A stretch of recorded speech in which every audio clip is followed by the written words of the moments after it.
Okay, so is there a plan to release a video about Catholicism and slavery? I saw people saying Catholicism endorsed slavery in the U.S. before its abolition. If not, where can I get resources for rebuttal? Whew, that's a can of worms. Okay, so there's a few things to consider here, and I'm coming at this from a very detached way. Just being very objective about matters of history and the matters in themselves. I mean, if this is a particularly emotional issue for anybody, they probably should refrain from commenting on it. But when it comes to slavery, slavery can be taken in two senses. So slavery can, on the one hand, basically be of the idea of kind of how we refer to indentured servitude. Indentured servitude is basically that you are an employee of the person in a perpetual way. You're like contractually bound to stay with that person for either a certain amount of time or in perpetuity. And you're compensated by being given basically all the necessities of life. So this is kind of formulated in the way of they don't own your person, they own your labor. And this can be for the punishment of a crime. It can be for, sometimes it's transactional. Somebody places themselves in indentured servitude on another person voluntarily, etc.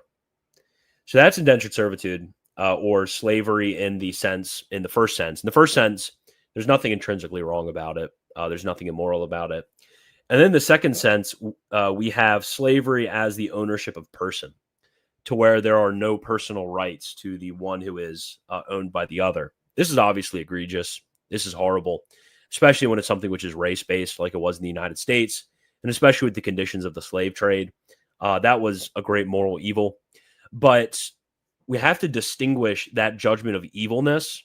And this is what the point of a lot of these Southern clerics and Southern bishops that commented on this, or even some Northern bishops and Northern clerics up to the Civil War, is it was a question of how do we abolish this evil without causing greater harm? That was the question at hand. Because obviously slavery was an evil that needed to be abolished, but it was a question of how do we do this without damaging people? And the way in which it was done in the United States, there was the deadliest war in U.S. history is the Civil War. I think it's something like 600,000 people died. It was crazy. But single deadliest war caused generational damage to the Southern economy, caused generational damage to individual blacks who were freed from slavery. The way in which it was solved was obviously not the right solution. And this is where I think a lot of these Southern bishops and clerics actually had a good point.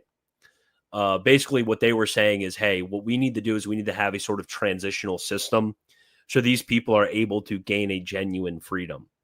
If we release these people, right away, don't give them any sort of support, we don't give them any sort of moral formation and how to, lead your own household, how to deal with your own business, how you do all of these things that a slave doesn't need to worry about.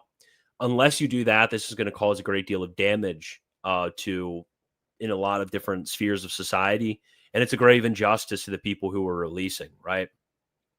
So what they wanted to do is they wanted to get a transitional approach. And then there were some radicals in the North called abolitionists, and the abolitionists, they did not want any sort of gradual approach that was going to help to a smooth transition, temporarily permitting an evil so that a greater evil doesn't come about. That idea, which is a principle of Catholic social teaching, by the way. So it wasn't really that when it came to the Southern bishops, they were supporting race-based chattel slavery. That wasn't the case at all. They weren't supporting that. It was rather a concern about how we are to transition from a society which is basically an economy completely dependent on slavery and slaves which are completely dependent on masters, how we are to transition from that to a true degree of freedom. So yeah, that's the deal with that.